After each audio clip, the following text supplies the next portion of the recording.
Okay, so the first thing that we do on Mondays is the student comes in, takes a seat, gets out the help pages, and writes the sentence on the board onto his paper. So we label for parts of speech first. So they'll take out a clean sheet of paper and they write the sentence. Again, we're going to spread it out a little bit so that it gives room for them to write their abbreviations for each of the parts of speech above each word.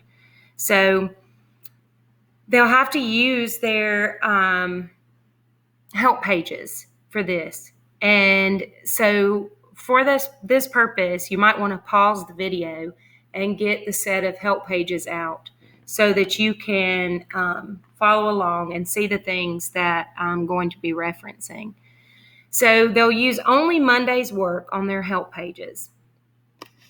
And what I tell the students to do first is to look for the words that they think they already might know. Those are the things that they tackle first.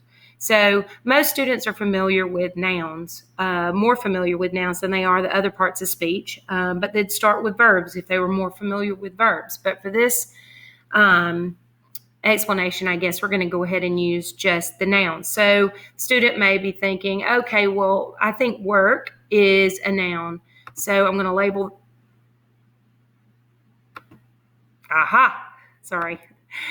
So I'm going to label work as a noun.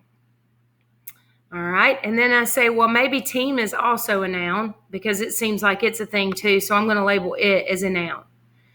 Then the next thing that they'll do is if they say, all right, so I'm looking on my sheets and I'm seeing that verbs are one. I think I know what verbs are. I think practice seems like it's a doing word. So I'm going to label it a verb. But there are 3 different choices of verbs. They can label it a helping verb, a linking verb, or an action verb. But seeing as practice takes action, then they'll label it as AV, which is action verb. Now, they won't label the tense yet because the next thing that they'll have to label is this helping verb. Helping verbs give the verb a tense. So they'll look on their tense section of their Monday help pages, and you might want to find that. It's toward the end of Monday's pages. But the helping verb is what gives the main verb its tense. So they'll find the combination of helping verb and main verb, and that will tell them their tense. So for this purpose, the tense is future.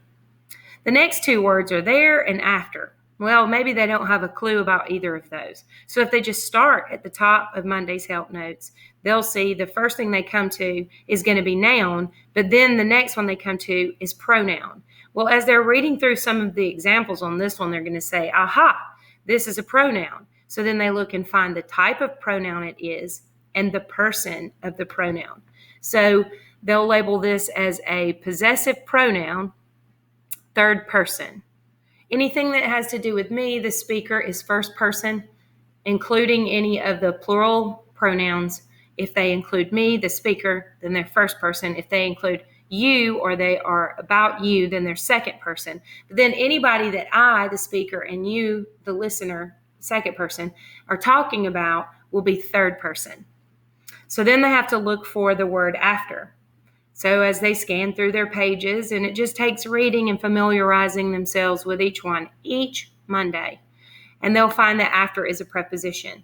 Important thing to note is that students really need to kind of think forward to the next day's work whenever they're concluding that day's work.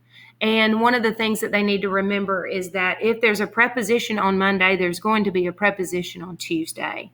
Whatever they've labeled as a verb, their main verb on Monday will also be labeled as a main verb on Tuesday. So that's it for the Monday's work, and we'll go to Tuesday's work next.